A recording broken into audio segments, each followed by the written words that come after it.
Well, hello everybody and welcome to another episode of GUcast. This is Declan Murphy, urologist, here with my co-host as ever, Dr. Renu Eapen. Hi Renu. Hi Declan, it's good to be back. Yes. And there's been a reason for our little hiatus, right? Yeah, we've had a little break for a while, but any of you watching on YouTube will see we're in a brand new surround. So we're very excited to be kicking off a new season of GUcast in our brand new studio. Yeah, it's really exciting to be here. A long time coming.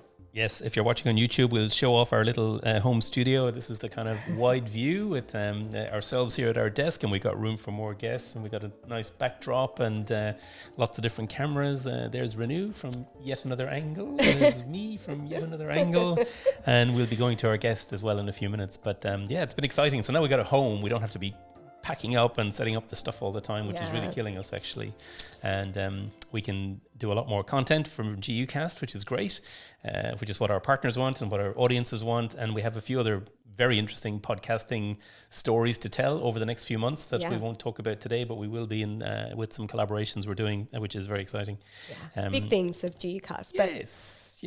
This podcast could easily be about our GUcast studio, but it's not. I know, exactly. But put up with us while we wallow in our lovely little studio. But no, it's going to be a classic GUcast talking about bladder cancer with one of our favorite big key opinion leaders in bladder cancer. Yeah, absolutely. I mean, he's a world authority in bladder cancer, really, and he almost made it to Australia. In fact, he did, to the shores of Sydney just before our conference was cancelled due to COVID about 3 years ago. But at least we are lucky enough to have him virtually in our GUcast studio. I'm talking about none other than Dr Sia Daneshmand. He is the Professor of Urology and Director of Urologic Oncology and Fellowship Director at USC. Welcome, Sia. I guess I was muted. Thank you so much. It's such a pleasure to be with you guys. I'm sorry I'm not there in the studio with you. And I wish I made the trip again for a short while, but hopefully next time it'll be a little bit longer. So what was that, March 2020? Or? Yeah, March 6th, 2020. Sia would remember that. So you had 35 cases of COVID in the entire continent. And when I arrived, apparently the whole place shut down. It's such crazy times when it wasn't that long ago, but the idea of just closing down, lock the borders, chuck Sia on the next plane and quite a few others which arriving for the conference. And the Grand Prix was that weekend or the previous weekend? I can't remember. Everybody there, the Formula One was about to start and bang, it's gone, shut down. And poor Sia, despite spending 16 hours in Sydney, couldn't even enjoy it. He was too busy trying to book a flight back home, right? I should have listened to my wife who said, don't go. There's a pandemic about to start. And I said, they only have a few cases. We'll be fine. We should have kept him. And that was the other option. He could have just stayed here with the rest of us locked in for 3 years. Your wife would probably be delighted. Right.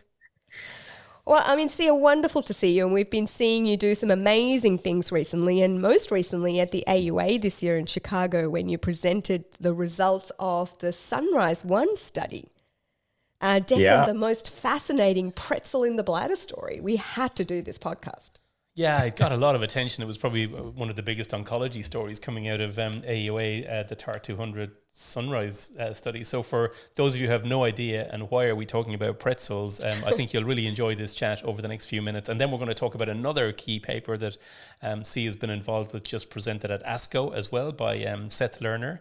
But first we want to talk about TAR 200 and the Sunrise study. So I suppose the backdrop is this is a population of patients with BCG unresponsive, high risk but non-muscle invasive bladder cancer who often we struggle with, don't we? These are patients that we run out of options. They've got not many options. Recurrent high-grade cancer. It's not muscle invasive. They've had BCG or they can't tolerate BCG. They might have had other types of intravesical therapy. They might not be fit to have the bladder taken out, or they don't want the bladder to come out. Radiation is not an option for these patients. So an unmet need population always catches our eye when data is being presented, but I have to say around the world often unmet need populations, it's disappointing when something reads out because it doesn't give us the answer. But this Sunrise study really caught our eye. It looks really interesting. Absolutely. And maybe, Sia, you're the best person to give us an overview, the background of how this all came about and your involvement in it. Yeah, thank you. So it's an exciting story because I was introduced to this pretzel in the bladder in 2015 initially, and the phase one started with a company called Taurus, and they said, we've got this pretzel that goes in the bladder and it's got sustained release of gemcitabine, and I thought, GEM is really not all that exciting. We've seen the SWOG studies with GEM, but said no. Sustained release is very different. They showed me the basic science behind this, and that the longer exposure, you actually penetrate the deeper layers of the bladder, and the efficacy may be more in some basic science models and in some animal models. So that was pretty exciting, and I got involved in a phase one trial that started, and this was in that window of opportunity before cystectomy. So phase one, just safety and tolerability. And we would put the pretzel in, and prior to chemotherapy in patients who were not candidates for neoadjuvant chemotherapy, they were either cis ineligible or didn't want chemo. So we put it in for 2 weeks, took it out. There was a 1 week washout period, put it in again, and then we would do the cystectomy and take it out. We found out it was very well tolerated. And what was interesting is we would take photos, and here we are looking at some papillary tumors. And even within the first 3 patients, I noticed one of the tumors was literally gone. And I thought this was absolutely fascinating. This patient had T2 disease, and then we had a number of P0s. Obviously, a small trial. It was only 20 some odd patients, but we saw early efficacy. And I think that got the company really excited, and to move from phase one to these other studies. And Janssen sort of took over the company and started these Sunrise studies, the first one of which was Sunrise 1. And Sunrise 1 study is basically the exact same thing as the Taurus device, which is now called TAR-200, and it's used in BCG unresponsive disease. So the patients were randomized to 3 different arms. One was TAR-200 alone, one was citrilimab alone, which is a PD-1 inhibitor, and one was the combination therapy of TAR-200 plus citrilimab. So this trial started a couple of years ago. It's a global trial accruing quite well. Again, I'd had all this experience from the phase one, so it's really easy to sort of move on into the next phase and get patients. Like you said, very limited options for these patients. We're having some exciting trials, but this is the first of a novel delivery mechanism that we haven't seen before. So it's very, very easy to place, and I'm happy to discuss the results if you wish. Absolutely. And can I just check, Sia, what was the premise behind including the citrilimab arm? Were you wanting to test how it performed as a sole agent in patients? That's a good question. I think we have pembrolizumab as our FDA approved drug in BCG non-responsive CIS, right? Yeah. So the idea is we're taking an approved drug, at least class, and comparing it basically to this and seeing the combination arm.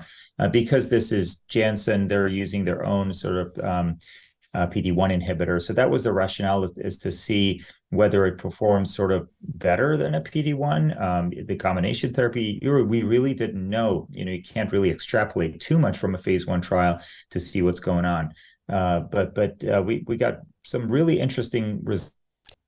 So before you talk about the results, Sia, can you please explain the pretzel business, especially for, I suppose, people who are not watching it? We will show a short animation that shows how the thing looks like a pretzel. And people how are imagining all kinds of things right now. Exactly. How do you get a pretzel in? Yeah. But can you please just, for the urologists out there listening, explain the concept, or how you deploy these things and what they look like and how they behave in the bladder before you go on and tell us how they work and how effective they are? Sure. Well, as you can imagine, it's shaped like a pretzel. That's where it gets its name, the pretzel. It's literally like a pretzel, but it's got a nitinol. You guys still there? Yes. Yeah. Oh, I'm sorry. I didn't see you. I'll just start over. So as you can imagine, this is a device that's shaped like a pretzel. It's got a nitinol wire inside it, just like a stent. It sort of curls inside the bladder into a pretzel shape. The way it's delivered is through a specialized catheter that basically it's like any other catheter, has a lumen inside. You place the catheter inside the bladder, and then you uncoil this sort of pretzel device and push it in through the catheter, and it's got a pusher that you press down, and it pushes the device into the bladder. Once it enters the bladder, as you can imagine, it just curls doubly into a pretzel shape, and that keeps it afloat inside the bladder. So this is a completely novel drug delivery system. It gives you sustained local release of gemcitabine within the bladder, and it's formulated to stay in for approximately 3 weeks. But it can be formulated, in any way. It's really technologically advanced in terms of the how it dissolves it in the bladder, and a lot of work and science has gone behind making sure that this doesn't sort of, all the drug doesn't come out all at the same time, and you get this sustained delivery over a several week period. And then do you have to take it out, or does it dissolve? Yeah, no. So you do have to take it out. It's very easy to take out for urologists. We're perfectly comfortable taking out stents and things in the office setting. It's just like a stent. You put a flexible cystoscope in the bladder, use a flexible grasper or whatever you do to take out a stent. It's very much like one end of the stent. You grab one end, and as you pull it out, it sort of uncurls and comes right out the urethra. It's both very well tolerated, very easy to place, and very easy to remove. So it makes it really tolerable for patients. And remember that these are patients who have gone through multiple lines of therapy and are very used to intravesical treatments. So this is not all that different for them in terms of what we're going to be doing. And because it's a little device that kind of floats around in the bladder, it must not cause as much local irritation like a stent would cause. It wouldn't cause that trigonal sort of irritation. That's exactly right. And I saw this in the phase 1. I thought, man, this is going to cause incredible cystitis, moving around, and, sustained gem. What is that going to do to the bladder? But even in the phase 1, we saw really it was so well tolerated. We took pictures of the bladder. And in this one, we don't have to take pictures. But again, I'm seeing the same thing. Just like you said, this thing is floating in the bladder. We're not seeing the cystitis we used to see, that we're used to seeing with stents that are static in place and sort of hit the triangle. This thing is floating around. So it is very well tolerated. Most patients don't feel it at all. Fascinating. We should talk about the so results. That's very does it work? interesting. I suppose that's the question, having heard that, because I think the delivery system, we can talk about it as well after, could be used for other stuff in the bladder. I mean, that's part of the concept is, okay, this is a way of delivering active substance into the bladder. Yeah. But what about these BCG unresponsive patients? How do they go? So you've got, you're reporting two of the arms. You're reporting that the TAR-200 alone and the citrilimab alone, and the combination arm is pending. Exactly. Yeah. And the reason was we just didn't have enough evaluable patients at the time of the data cutoff for the combination arm. So at the AUA, I presented the TAR-200 alone versus the citrilimab alone arm. And there were 22 patients in the TAR-200 and 21 patients in the citrilimab alone arm. So at time of the evaluation, 73% of the patients in the TAR-200 alone had a complete response, and 38% had a complete response with the citrilimab alone, which didn't surprise us, right? We have the same similar data for pembrolizumab being approximately 25%. So that didn't surprise us, but it was really interesting and encouraging to see that TAR-200 alone had a 74% sustained response. And of the responders, every patient except for one has had a continued response for a median duration of 11 months. So it seems like, that these are actually sustained. We're not talking about just a 3 and 6 month response. I have two of my own patients who are now almost a year and a half out from the beginning of the trial and continue to be disease free. Again, this is a highly, highly recalcitrant, recurrent patient population who've tried, BCG and some various other intravesical therapies. So really encouraging and exciting results here. That's incredible. And that's just from a single installation. There isn't a sort of a maintenance pathway with them at this stage. No, there is. So placed every 3 weeks up until 6 months. We put them in and take them out, and then starting at 6 months, it's every 3 months, so it's quarterly. So there is a maintenance arm to this. So both of my patients continue to get it, but at that point, it's every 3 months, so it's placed quarterly. The device is in for 3 weeks at a time. So the patients are coming in, but they do have this sort of this free period where they're not having any treatment. And how long would you continue that maintenance schedule for? It's 2 years. 2 years, okay. Yeah. And how do they tolerate it? How is it? What are the differences that you've seen in the two arms? It is really well tolerated. Like I said, this thing is like you mentioned, it's floating around. It's very well tolerated. Most of the AEs that we're seeing is are the usual, dysuria and occasionally UTIs. Very, very few serious AEs. Personally, I've never taken out one of these devices early. There have been a few where around the globe that I've heard had to take it out a bit early because of patient tolerance. But most of them we're talking about bladder spasms and things like this that we see with every treatment, intravesical treatment. So I think the key is just making sure you can treat the patients with anticholinergics and antibiotics as necessary, but otherwise really, really well tolerated. And some of the patients are quite elderly too, and we haven't had any issues at our site. And most of the AEs that I presented at the AUA were really minor and the things that you would expect in any intravesical treatment. And at this stage, it's too early this is not like FDA approved pathway yet. Correct. The combination thing will be of interest, but what about TAR-200 alone? Is there a pathway to get this registered as a treatment on its own? Yeah, absolutely. I think, the excitement, if this is sustained, and of course, we're going to look at it with longer follow-up. If this is a sustained response, then yeah, I think we may have enough here. And it may not be, we may see additional benefit with the combination therapy with sertralimab, but it may not be worth the AEs, meaning if you go from 73 to perhaps 80%, is it worth adding a PD-1? And the cost right? as well.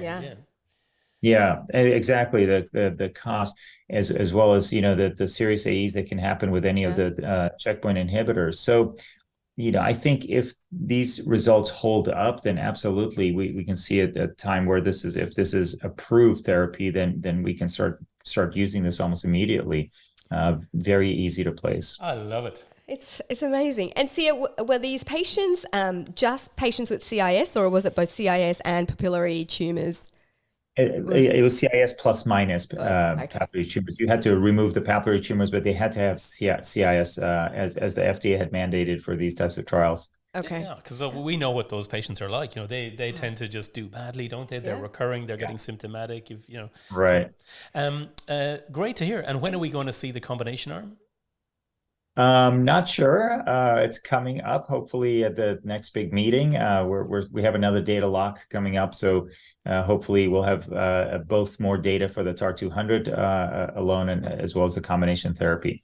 Now, update on the trial. The combination therapy arm actually has closed the cohorts 1 and 3. So now we basically have only the TAR-200 arm alone moving forward for the rest of the trial. So recruiting. Yeah. And Sia, you're such a high volume cystectomist, and when it comes to your own patients, who are the patients that you would maybe push towards TAR-200, and who are the patients you'd push towards a cystectomy?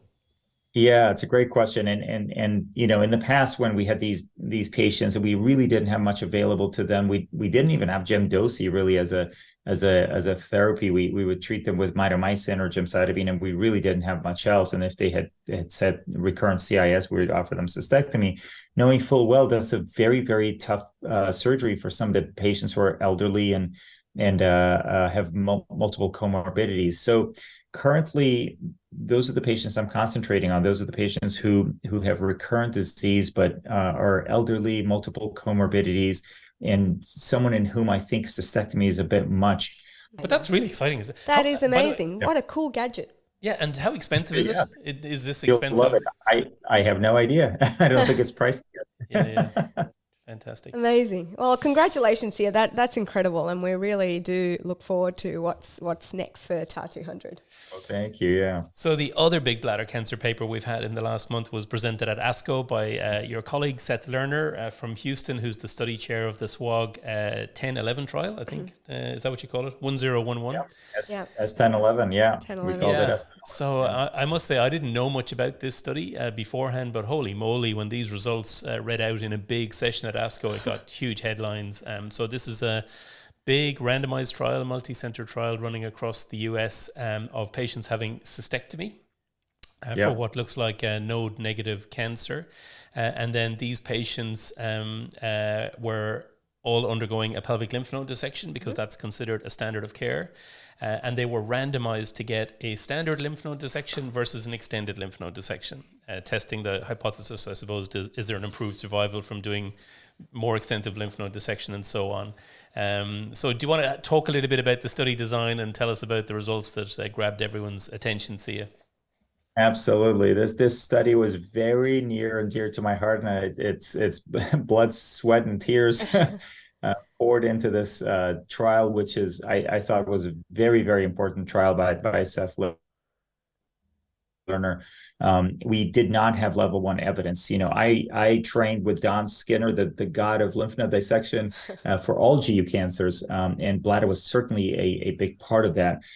So our standard at USC for decades really had been this extended lymph node dissection all the way up to the IMA, and every single bladder cancer patient underwent the same dissection. And so all of Skinner's disciples, including Seth Lerner, who was one of the Skinner's fellows, was doing the same thing. So we had Bernie Bachner, Isla Skinner, Seth Lerner, myself, all sort of doing this because we really truly believed in it. The reason was because we had a ton of data, retrospective data, that extended pelvic lymph node dissection makes a difference.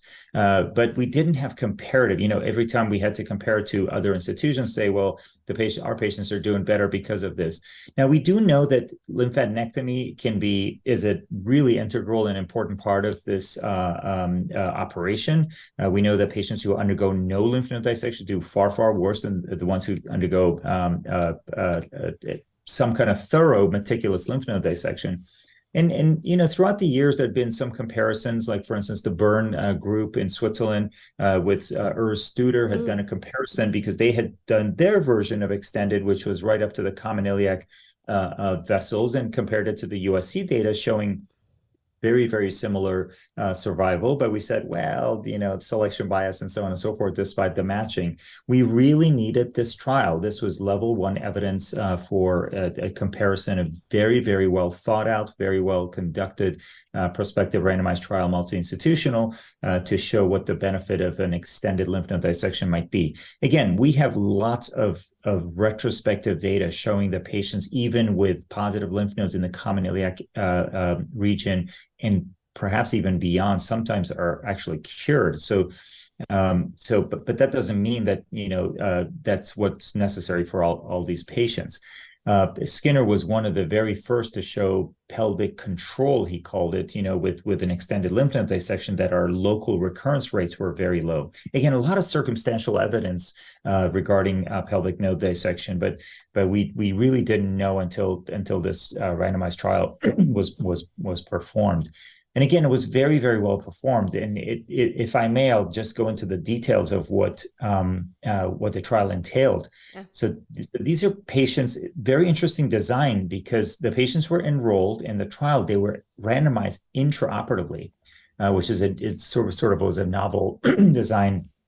So we literally would call and once we palpated the retroperitoneum, made sure there was no palpable lymph nodes, they got randomized to either standard or extended node dissection. The standard would be up to the common iliac bifurcation, basically what you would do for a prostate, except you would clean out the external iliac lymph nodes and the obturator internal iliacs. And for an extended, you had to do the common iliacs, the pre-sacral lymph nodes, and up to the aorta. And if you wanted, you could go up to the IMA. Now, of course, at USC, that was our standard. So whenever we got randomized to extended, we would always go to the IMA, which meant we did para-aortics and paracables. And then it included also that fossa of Marseille, which is just lateral to the common iliac artery and vein, deep in that space where you see the obturator nerve, and deep to that, you see the lumbosacral branch of the sciatic nerve. So it's a real thorough clean out. And we always thought, well, there's no increase in complications. It takes us about 10 minutes longer, well, maybe 15 minutes, but it's worth it. The patients, do just fine.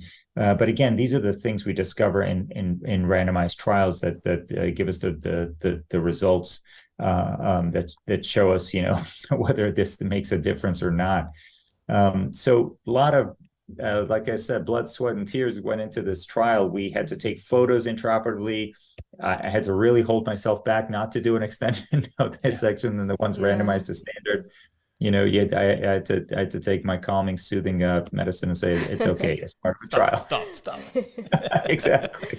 Yeah, absolutely. I mean, surgical randomized controlled trials are so rare, and this is a it's also hard to control for the surgeon quality. So a lot of work Sia went into getting everybody agreeing this is the template and this is not the template. And we saw from that randomized trial at Memorial, the extended versus limited prostate cancer trial, there was like no difference in the lymph node yield. So that is the problem. Whereas this trial did show a big difference, didn't it? Your data did show. Sure. So tell us a bit about that. What did you find, number one? Tell us a little bit about how many lymph nodes were there in the extended versus the standard? What was the lymph node positivity rate? Was there a difference? And what was the primary endpoint show? So first of all, in the trial, like you said, there was a big difference because we're removing these other additional lymph nodes, and everybody's trying to, even in the standard, we wanted to make sure we're doing a good job removing all the external iliac and internal iliac lymph nodes. But obviously, when you go up higher for the commons and presacrals and periaortic and pericable, there's going to be a lot more of those. And we had to take intraoperative photos, right, for surgical quality. And these were, by the way, the surgeons were credentialed for this trial. It wasn't just anybody who could get on the trial. The surgeons had to have done something like 50 cystectomies over 3 years to be credentialed to do the trial. So these are not newcomers, so to speak. The hospital had to have more than 30 cystectomies per year. We had to send in these intraoperative photos. I became an expert at taking all these great photos of the extended lymph node dissection.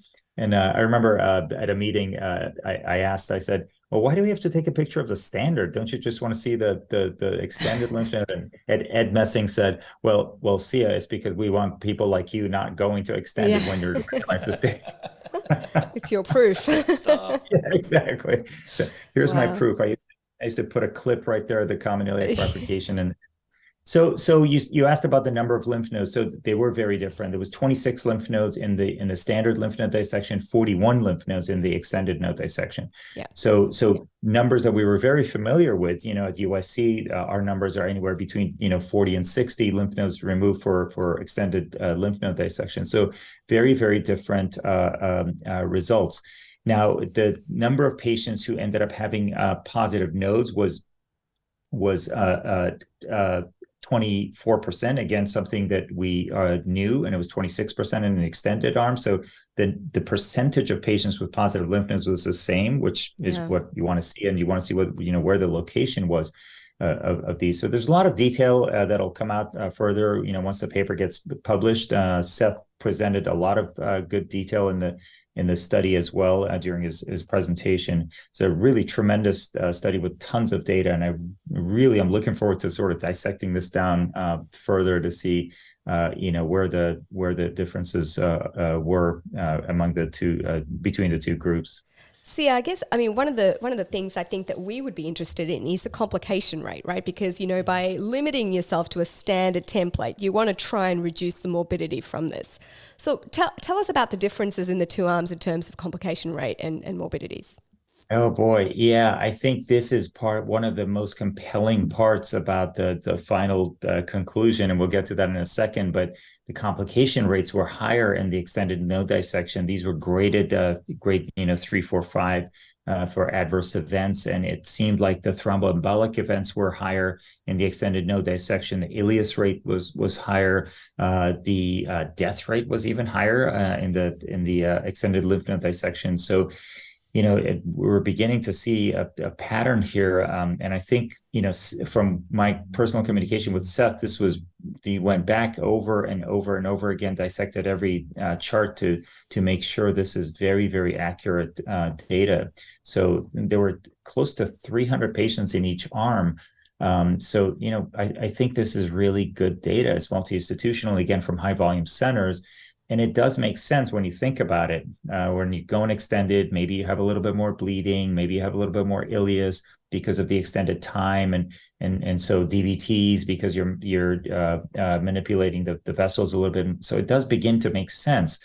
I had not, personally registered that in my mind in my own patients, and we randomized I randomized 124 of these patients. Wow.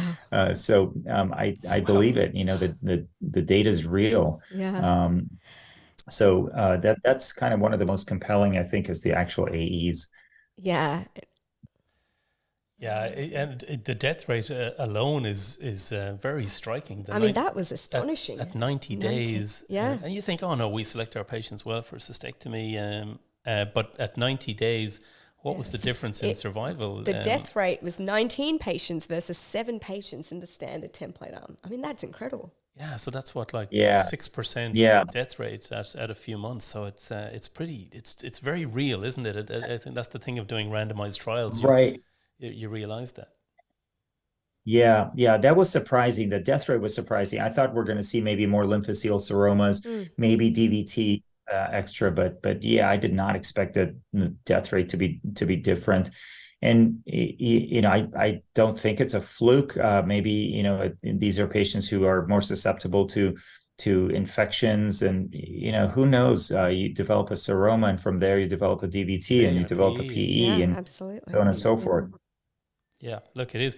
And I suppose an obvious question that comes out of this is, has this immediately impacted practice? That's always the question you look here. Have you stopped doing extended pelvic lymph node dissection for this population of patients? Do you need that clip anymore, or can you? He needs the clip, yeah. Do you still need the clip? I still need a clip. It's like a crutch. I need that clip. So I knew you were going to ask me that question today. I had a cystectomy this morning, and my fellow said, "What are you going to do?" I said, "Look, I have this podcast tonight. I do what I say." So I had a patient. He had T2 disease, clinical T2 disease, and I said, "Look, I got to follow the data. Years and years of doing this. It's so ingrained in my head." And but I was very happy to be part of the trial because again, we randomized so many patients at USC along with my partner Ann Schuckman. Again, we carried a fourth of the trial. We had over 150 patients on it, so we sort of believed in this and said, okay, whatever the results are going to be, we have to. So today I performed one of my first standard node dissections for bladder cancer, for muscle-invasive bladder cancer. Now, I want to emphasize that I think there are potential patient populations for whom still an extended node dissection may be of some benefit, and that'll come out later. I think once we do the proper sub-analysis of the patients with T3, T4 disease, as we saw in this trial, and if you look at Geschwin's trial, the LEA trial and the German trial. Originally, the publication in 2018 in European Urology showed no difference in cancer-specific survival. They had 400 patients. They had front-loaded the patient with a lot of T1, so you didn't expect, a lot of positive lymph nodes in that patient population. But when you looked out further, and this was just presented at EAU in just this last meeting in 2023, when you look out further beyond 5 years, there does seem to be a difference in cancer-specific survival in that trial, not overall survival, but CSS. So, I think, we do need to put these two trials together and see perhaps there is a patient population for whom that's an operation, that extended node dissection still might make sense. Yeah, but the problem with the CSS is, as you've shown in the trial, there's a significant price to pay from the OS point of view. So we can't afford to just look at cancer when patients are dying within 90 days of surgery-related complications, and that'll always be the sobering aspect, isn't it? Yeah, that's true. But to answer your question, Renu, about the clip, I had to do it today too. So I said, okay, I will not go beyond this area.